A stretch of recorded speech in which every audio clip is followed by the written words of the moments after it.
What is up, you guys? Alex here. Today, this video, we're gonna have a new reaction of the WWE. It is What Culture, What Culture Wrestling channel. I know it's been like a month ago. Let's have a reaction for 10 worst WWE matches of 2019. I remember the last video of that for What Culture about worst wrestler of 2019. I was completely disagree. I will give a link and see my thought about his list. That has to be my first disagreement for What Culture list I ever seen. That has to be my number one list. I mean, it doesn't make any sense about the whole wrestler are good. They are really good. All his lists are wrestlers are good except for Dolph Ziggler. I'm not a big fan of Dolph Ziggler because it doesn't get my intention for him. Like as a good athletic, good entertainment. If he's trying, he is a good wrestler, but not the best. So I will give you a link and hope you guys enjoy it. All right, let's get this thing started. And 10 worst WWE matches of 2019. This should be interesting. I got a lot. A list the worst matches. Let's start it.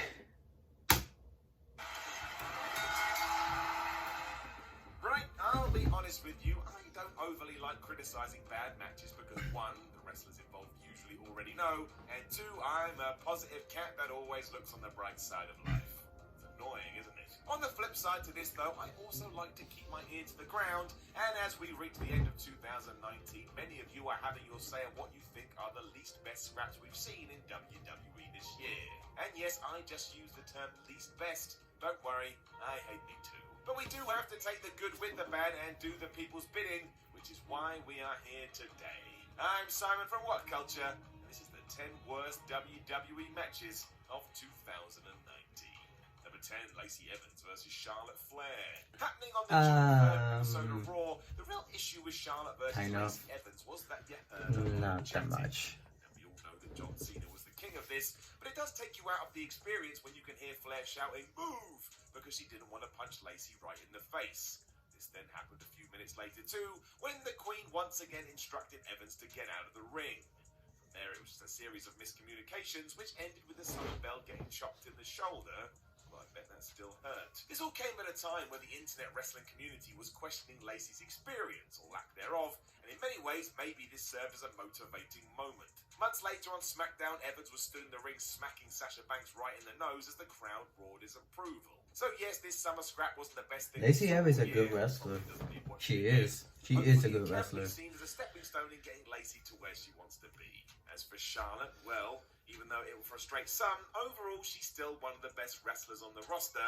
They are just my thoughts. Number 9, Seth Rollins versus Baron Corbin. This was just stupid from a booking standpoint. WWE spent most of the bill for Seth Rollins versus Baron Corbin at Stomping Grounds, building up who the special guest referee would be. The problem when you do that is that fans' minds will run wild thinking who this could be. A surprise should always be greeted with a shock of massive proportions, because otherwise, why tease it? You need that payoff. So when Lacey Evans was announced to step into this role, everybody. I wasn't happy that Lacey Evans is the special guest referee because Becky Lynch will come out and stopping her, and now I got the feeling they're gonna have a mixed tag team match. For some reason, Evans then refused to count Seth's shoulders to the match.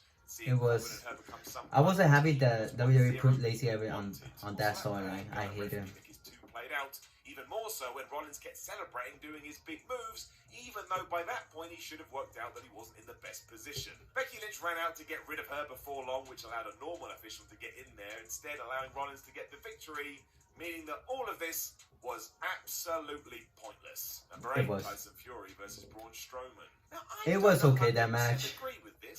Tyson Fury versus Braun Strowman. It was okay, that match, not the worst. Voice of the voiceless. Sorry, Punk. I shall go with the majority, and I do understand the take. Although I was genuinely impressed at Crown Jewel with the former boxing champion, given he'd only been training for about 3 Let me go seconds, down the this a little bit. dissatisfaction came from There how you much go. WWE Yeah, has perfect. shifted gears when it comes to celebrity crossover matches. Whereas in the past, the focus was always on coming up with some weird and wonderful way to make them work, see Floyd Mayweather versus The Big Show at WrestleMania 24, this was a straight-up wrestling match that just so happened to feature a famous face. Most people thought we were going to see Fury coming out swinging bombs at Strowman given his profession, but instead we focused on slams and even a collar and elbow tie-up. Again, I can see the idea because we wanted to make it seem like Tyson had come a long way, but when you can see countless other wrestlers doing it better, it does ask the question what this added to the show. The finish was also a bit limp, giving it job brawn out once again, which seems to be as common as breathing these days, but let's face it, an undefeated boxer was never going to lose in a wrestling ring. They're just the facts. Number 7, Becky Lynch versus Alicia Fox. Oh my This God. one can likely be excused Yes. a little bit for what we Yeah. learned about I Alicia remember. Fox's personal issues in 2019, and obviously let's send nothing but good wishes to her as she continues on the road to I don't like Alicia Fox's character, the way she is. So dramatic, everything.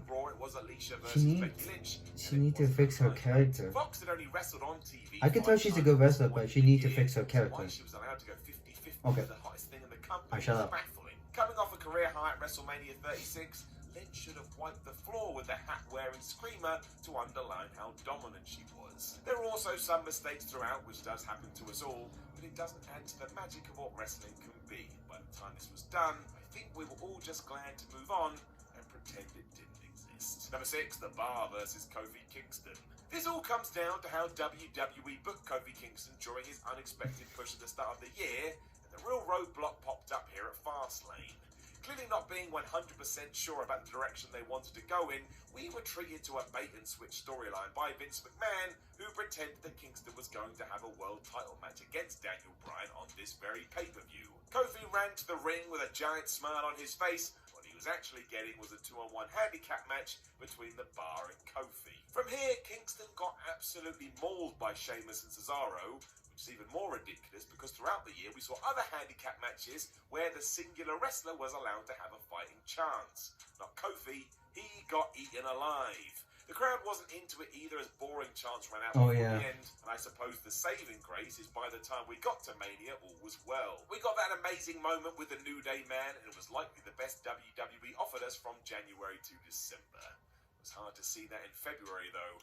There was a horrible feeling that he was never It was a great moment for goodness he did. Kofi. Number 5, Naomi versus Billie Kay. Another Raw match, this one occurring on April 22nd. We are being harsh here, you could say, because 1, It you is don't kinda remember was. this, and 2, it went approximately 1 minute and 12 seconds. However, some things just crawl into your brain and make you want to cry, and that's what happened when Billie Kay grabbed an armbar on Naomi and proceeded to scream and shout for about 26 seconds as she had it locked in.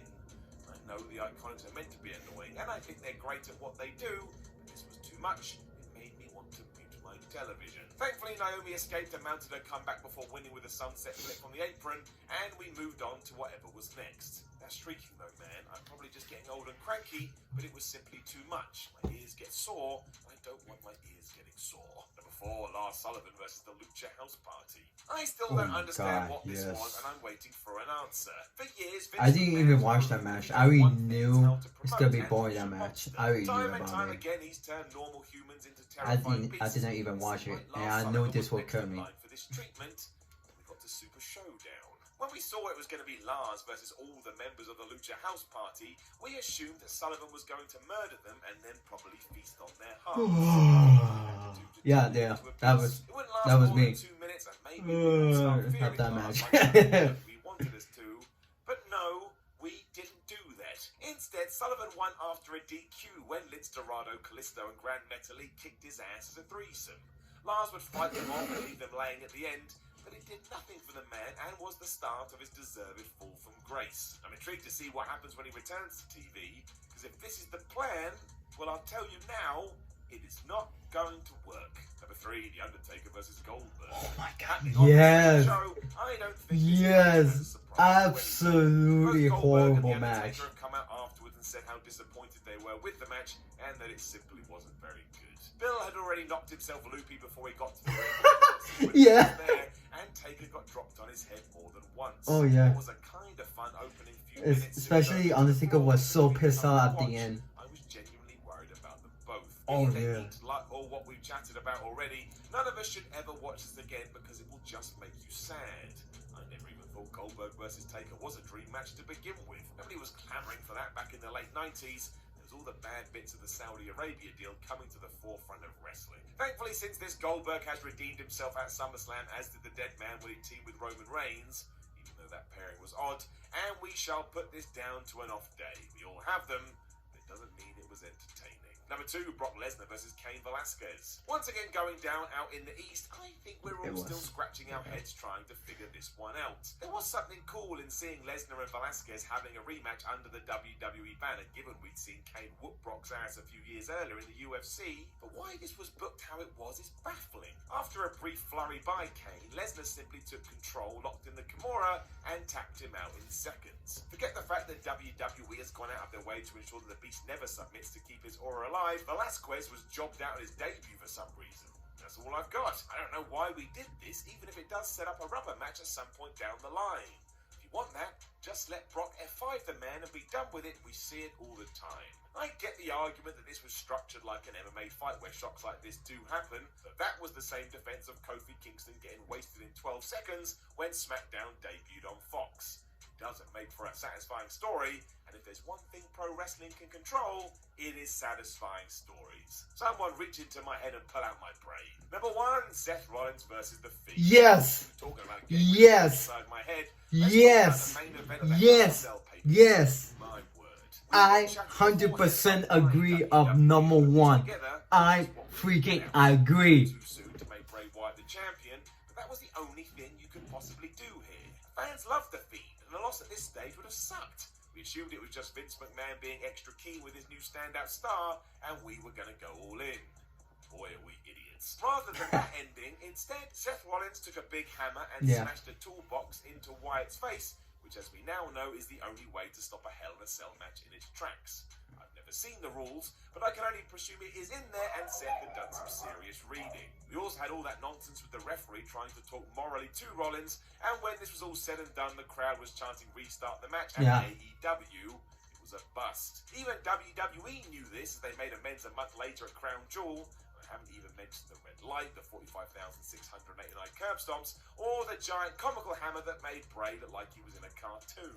I was so shocked at the finish, I even yelled an expletive at the end of it. And I can tell you, that rarely happens. Know of any other matches that could be considered the worst for WWE in 2019? Let us know in the comments below, and don't forget to like, share, and subscribe. Then head over to WhatCulture.com and read yourself some articles. Follow What Culture on Twitter at WhatCultureWWE. And you're already here on What Culture Wrestling. Why not watch some more videos? My name is Simon from What Culture. Thank you very much for joining me on both this video and throughout 2019. And I look forward to seeing you in 2020. Or maybe you're listening to this already in 2020. Have a great year.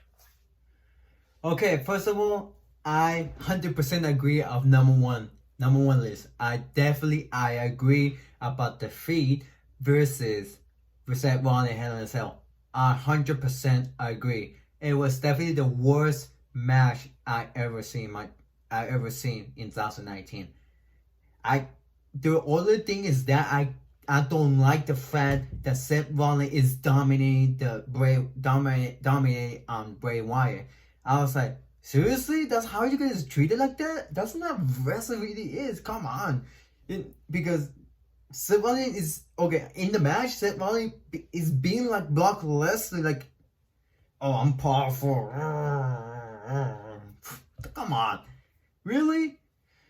I was like, are you serious? Are you serious? He's down, and down. And then you get Seth Rollins got a DQ in Hell in the freaking Cell match? What? How you get a DQ and on inside the Hell in the Cell? How? Why?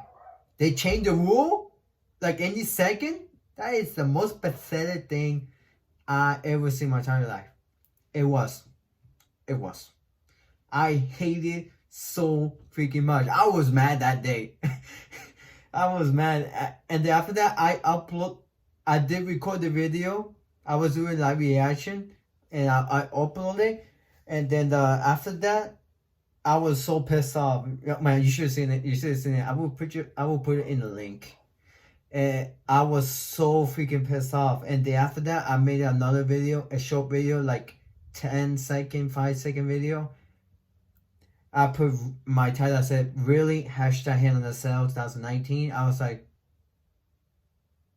are you fucking kidding me? Are you fucking kidding me?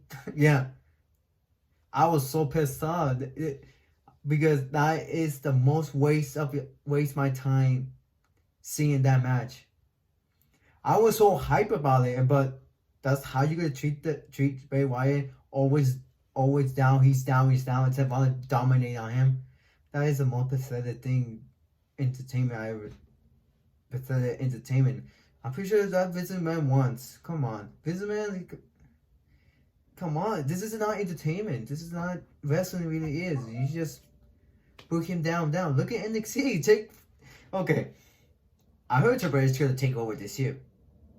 Let's just hope for it, because he's a good CEO. He could be a best chairman of the WWE. Yeah.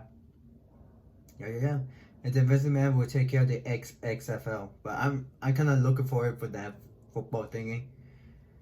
Okay. Yeah. I totally agree. Number one, what he has to say about Seth Rollins versus Bray Wyatt, Hell in a Cell match, 100% agree. And the other part is Undertaker and the Goldberg. Okay, let's talk about that. I did see the match. I really did. It was so funny. It was so freaking funny. I already knew this was coming. Okay, first of all, I was hyped about it. I was really hyped about it. I was like, oh yeah. And then after I was like, wait a minute, wait. Before I watch the match, I got the feeling it's gonna be bad. I got the feeling about that. And then it was match. And then Goldberg could carry that match with Undertaker as a jackhammer. And the Undertaker trying to do tombstone, and Goldberg almost he twisted his head. I mean, he didn't get injured. That's a good thing. He just do this because it went all the way to the bottom while tombstone. So, and then after that, after the end of the match, Undertaker won, and you should see Undertaker's face. He's like, he was so mad because he deserved to have a good match. Look at Undertaker versus Shawn Michaels WrestleMania 25, 26, and Undertaker versus Triple H WrestleMania 25, and 25. No. 27. There we go. WrestleMania 27 and WrestleMania 28. Okay. For my list, the greatest match of all time for WWE is Undertaker versus Triple H WrestleMania 28. That has to be my number one best WWE match I ever seen. I love it. I freaking love it. And for the NXT, Johnny Gargano versus Adam Cole NXT Championship. It blew my mind. The best match in NXT history. The best. I will never forget. I did have a live reaction on that. Hope you find it. Just looking for it. Just go to my channel. Look for the video. NXT Championship match. I was so blown my mind. The best match I ever seen for NXT. And what else should I add? Oh man, I can't even snap. Okay. Oh yeah, the Barry Corbin said one. Yes, it was. Okay, after they made this storyline, I wasn't very interested because Barry Corbin is boring character right now. I want him as a lone wolf. I want his whole character back, like the lone wolf instead of. Right now he's like he's not the lone wolf. He's like I'm a king. I'm a king, damn it. You should serve me. Join me or die. It's like Darth Vader. I mean, yeah, okay, first of all, Barry Corbin he's a good wrestler, but he's boring, man. And I really don't want to see again the match against Roman Reigns. I got tired of it seeing it like 3 times. Now it is 3rd time in a row. So yeah. Man. Let's hope for it's gonna end at the Royal Rumble and then no more other one. Yeah. Alright guys, that's about my reaction. Hope you guys did enjoy my thought about it and reacting video. Hope you guys did enjoy. So let me know what's your worst WWE match you ever seen. Leave a comment below and let me know, and I might write it back. Alright guys, thank you all for watching. See you guys on the next video.